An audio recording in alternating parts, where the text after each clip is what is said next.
Assalamualaikum warahmatullahi wabarakatuh. Perkenalkan, nama saya Rio Akbar Putra Utama dari kelas 10 TKPI.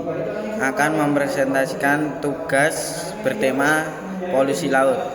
Selamat menyaksikan.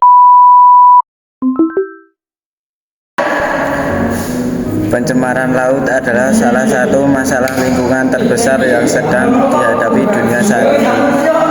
Laut yang seharusnya menjadi rumah bagi jutaan makhluk hidup dan menjadi sumber kehidupan bagi manusia, kini mulai tercemar oleh berbagai kegiatan manusia.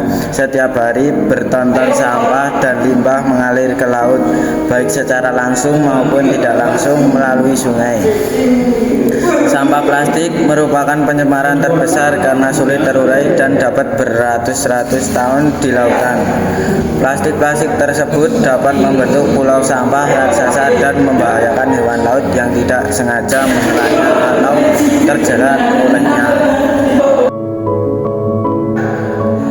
Selain sampah plastik, pencemaran laut juga disebabkan oleh tumpahan minyak dari kapal tanker maupun kegiatan pengeboran minyak lepas pantai.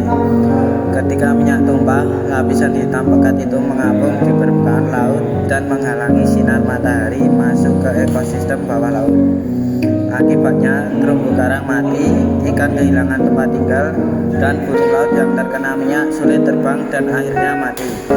Limbah industri dan bahan kimia berbahaya juga menjadi penyumbang pencemaran laut.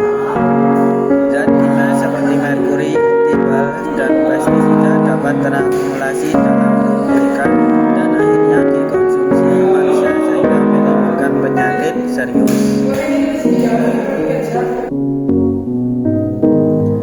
Pencemaran laut tidak hanya merusak keanekaragaman hayati, tetapi juga berdampak pada kehidupan sosial dan ekonomi masyarakat.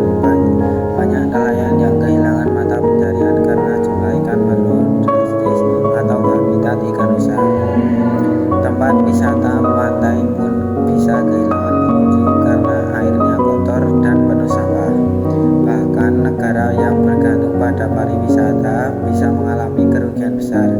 Dalam jangka panjang, kerusakan ekosistem laut dapat mengganggu keseimbangan alam karena laut merupakan bagian penting dari siklus air dan mengatur iklim global.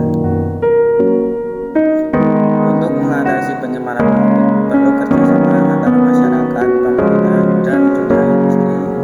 Masyarakat dapat memulai dari hal sederhana seperti mengurangi penggunaan plastik sekali pakai, tidak membuang sampah ke sungai, dan mengikuti kegiatan bersih pantai.